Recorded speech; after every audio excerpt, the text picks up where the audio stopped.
Oh man, where should I start? I decided one day out of the blue to start this manga, and I've seen this anime coming this fall, seen a trailer and stuff, and this has been on my manga list for a while, so I wanted to get a little ahead in the game in the manga. But halfway through the first chapter, I was left with this reaction. Buck your seats, because this is a wild one, so let's go. Before you read Undead Unluck, let me tell you that this is the definition of off the wall. From the questionable panel without knowing the context to it, and to the bewildering way of the power system and how it works in the manga. Now, while reading, I will admit, some groping and some not safe for work comments aside, that this was actually an amazing first chapter, and I love the ending, probably one of my favorite panels of the year. You know, the way it was just built up and how unexpected it was, and like, boom, that big ass meteor, and the art is really nice too. But to think that all the things that happened in this chapter, just learning the backstories of Fuko and the MC and then Andy, and then it just cut to this in the manga chapter like that, bro. It ends with a meteor towards the first chapter. Like, just know this is what you get into. Now, hold on. Before I continue, I try my best to explain the plot of this manga.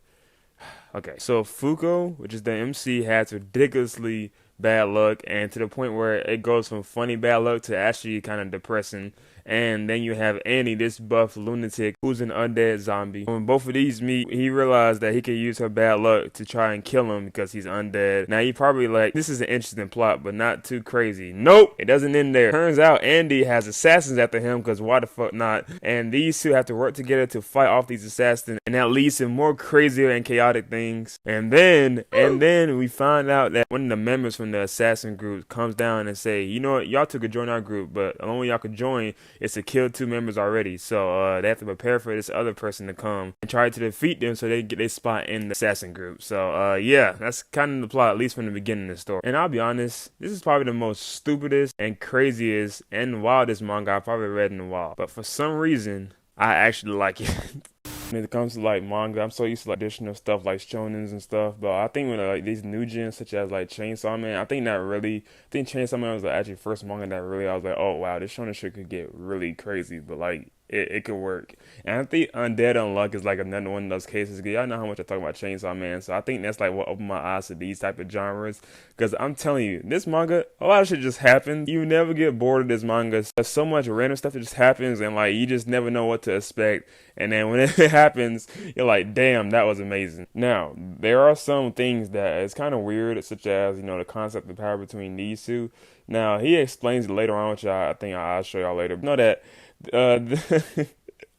stuff like natural disasters happen because of an inappropriate interaction between these two, which, you know, on one hand is when the killer is trying to kill you and the system works for you, you gotta do what you gotta do to survive. But man, it gets awkward sometimes, at least in the beginning. Some moments are extreme, but like some are cute, like, you know, this, you know, it's pretty wholesome. This is nice and sweet, but all I'm gonna say is thank God she's 18, because things would look bad if it was. I'll start to question some things, but you know, luckily as an anime veteran I am, so I'm used to these type of, you know, antics and stuff in anime, so it doesn't take away my enjoyment for the manga, but it made for some. That's why I tell y'all, if you want to start this manga, treat it like a fan service, like, you know, it's gonna be there, but it still doesn't fade your enjoyment, hopefully, because, you know, Fire Force is a different occasion. Now, when it comes to power systems, I think one of these characters talked about it. I think Andy actually said it. He was like, there's two types of powers, at least from the beginning. You have one that negate. This panel perfectly explains it. Like, you can use your powers from like touching and releasing. So when you touch, you know, someone like Fuko, the powers comes like, you know, crazy ways. But also you can use powers like to negate or like to release them. Certain characters could like bend the power systems and make it work for them. Yeah, so like it gets kind of deep with it. Hopefully it won't get too crazy because the manga's already wild. So with the complicated power system, that shit is probably just gonna be too much. Now at the time of this recording, I've read the first 3 arcs, I believe, and I'm on chapter 20-ish or 21, 22, one of them. But yeah, another thing I like about this manga so much is the amount of crazy characters in this. The first character I saw besides the main two are Shin, and I've seen characters like him before, and I'm thinking, oh, he's gonna be one of the first enemies they encounter, and maybe they might defeat him, and then he'll join them later, like, you know, some Renji type shit, or Vegeta, you know. But it turns out, no, from the first jump, he's the one recruiting these niggas like, hey, y'all could join our shit too. Like, he's just a happy-go-lucky type of guy. But after seeing what he's done so far, and especially in the spoiler art, which I'll talk about a little bit later on, like, bro, hey, I actually really like him. He might be one of my favorites. Maybe not one, or I kind of like Fuko a lot, but I think he might be top two. Andy's probably three right now. But I remember they introduced like us to I guess the head assassins. I forgot the group name already, but just know like yeah, we got introduced to them, and then they all seem cool. Their character designs are pretty nice too. Like I can't wait to see what he's gonna do. I kind of like that, his character design. I can't wait to see what the other guys gonna do. There's like big people, small people. Who's the weak ones and who's the strong ones. I can't wait to learn about that. And even though I don't know that much about these characters, but there's one character that did leave a mark on me, and that was Gina. So her introduction was unique, and I like how she's like one of the first friends for Fuko besides Andy. And I'm thinking, here we go. They show like talk about nice art, drawings, getting to know one another, and asking do they like change and stuff. Nice little talk. And then literally panels later, I was thinking, like, I find this scene like a normal potential side character. Like, I can't wait to get to know her more. And then the story says, sight!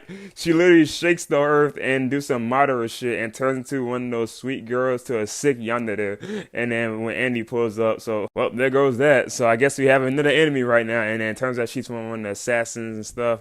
And now, I don't want to spoil, because I'm pretty sure I'm putting some people onto this manga. Y'all probably already heard of it. But, for those who haven't read, I'm not going to spoil what happens, but just know just the ending of this arc, at least the whole battle.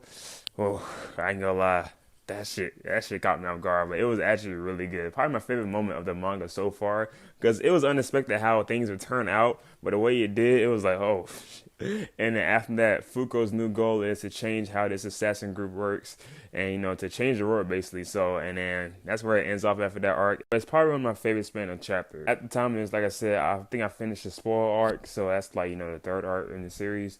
And I actually really enjoyed this arc too. I will say it was a weird journey reading this, but that's what I expect from this manga from now on. This arc was very chaotic, but somehow it worked, and each one of these characters had like a moment that I was like, damn, that was good. So, I think I'm gonna call this the main trio: Shin, Andy, and Fuko, at least for right now. And even though it's like one of their first missions for the World Crest, I think they did a pretty good job, Even though this arc, the spoiler arc was actually very crazy, like I said, because seriously, the fact that this arc had a big monster, zombies, some random kids, the revelation of Shin's power, and the fucking wedding, which also ties back to the kids, and Andy, Andy being Andy. So just know this was a good arc, and it had crazy panels once again. Another thing about this manga is like the panels, it seemed like a lot going on sometimes. It's kind of hard to say what's going on, so I can't wait for the anime.